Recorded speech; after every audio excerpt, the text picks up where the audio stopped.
Hai, selamat apa saja bagi Bapak Ibu sekalian, semoga sehat selalu. Kita ketemu dalam acara edukasi tentang kesehatan telinga, hidung, dan tenggorok. Kali ini saya akan sharing sejenak adalah tentang vertigo. Vertigo itu banyak sekali yang kita temukan dan kadang-kadang kita juga bingung mau diapain seperti itu. Nah, vertigo sendiri itu adalah suatu sensasi berputar yang kita rasa diri kita berputar atau juga lingkungan sekelilingnya. Jadi itu harus kita bedakan dengan sakit kepala. Kadang-kadang orang bisa bertukar seperti itu. Kalau vertigo ya kita tidak bisa tunjuk, tetapi kalau sakit, coba sakitnya di mana? Di kepala sebelah sini, sebelah depan. Kalau nyeri atau sakit bisa kita tunjuk. Tapi kalau vertigo putar, melayang, sensasinya berputar yang betul-betul kita rasakan seperti itu. Kita bisa jungkir balik rasanya kalau ada serangan seperti itu. Nah, Bapak Ibu, sekarang biasanya kita mau kemana ya? Ke dokter mana untuk kondisi seperti ini, vertigo ini yang kita tahu?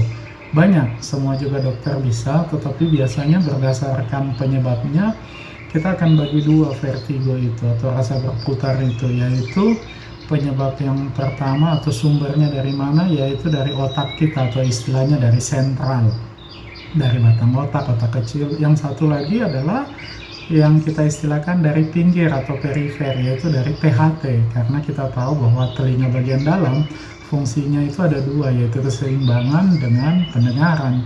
Nah, jadi yang bisa kita lakukan adalah kita bisa ke dokter mana saja, atau kalau kita mau spesifik bisa ke dokter mana, ke dokter syaraf atau ke dokter THT.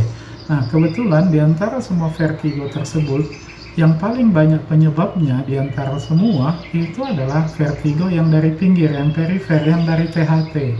Jadi orang biasanya kan ke THT kalau ada kotoran telinga, ada sakit telinga, ada sinusitis, ada amandel, tapi ternyata vertigo juga iya. Itu salah satu bidang untuk dicari dan dipastikan bahwa di THT nggak ada masalah gitu. Karena presentasi yang paling banyak di antara berbagai macam vertigo itu salah satunya adalah masalah di THT atau sumbernya di telinga bagian dalam. Jadi mau kemana aja, tetapi kalau mau spesifik bisa pertimbangkan salah satunya adalah ke dokter THT, yang lain ke dokter saraf, dan yang lain-lain ya. Nah, sekarang apa sih bedanya antara vertigo yang mungkin kita secara umum lah kita rasakan, antara vertigo yang disebabkan dari sentral, dari pusat, dari otak, atau yang dari THT. Gampangnya adalah kalau vertigo yang dari THT itu biasanya disertai dengan masalah gangguan pendengaran. Ada gangguan pendengaran, sedangkan yang sentral, yang di otak biasanya tidak. Terus kalau yang di THT itu, yang di perifer itu biasanya mendadak, tiba-tiba. Tapi makin lama makin menurun. Sedangkan yang dari saraf sebaliknya, perlahan biasanya kalau ada tumor, ada gangguan peredaran darahnya, perlahan makin lama makin berat seperti itu. Yang berikutnya lagi di THT itu, kalau sumbernya itu biasanya disertai mual muntah mendadak gitu. Sedangkan kalau yang dari otak tidak sampai mual muntah, tapi yang dari otak biasanya disertai dengan gangguan persyarafan, entah persyarafan wajah, ada rasa tebal, ada rasa mencong, double penglihatan, dan seterusnya. THT mungkin tidak seperti itu, tetapi yang di THT itu biasanya disertai dengan penurunan pendengaran, telinga berdenging gitu, sedangkan yang sebelahnya tidak.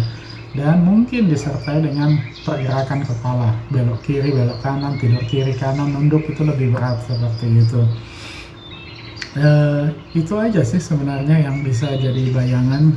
Betulkah saya satu mengalami yang namanya vertigo atau bukan sakit kepala ya. Yang kedua, kira-kira ini penyebabnya dari mana? Dari pusat, dari otak, atau dari telinga?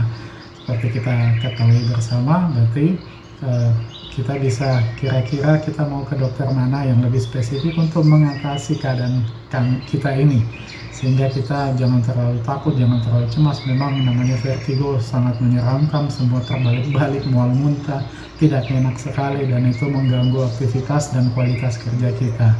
Nah, makanya datang dan kita periksa dengan baik, kita pastikan apa masalahnya, dan kemudian kita bisa terapi dengan lebih sesuai.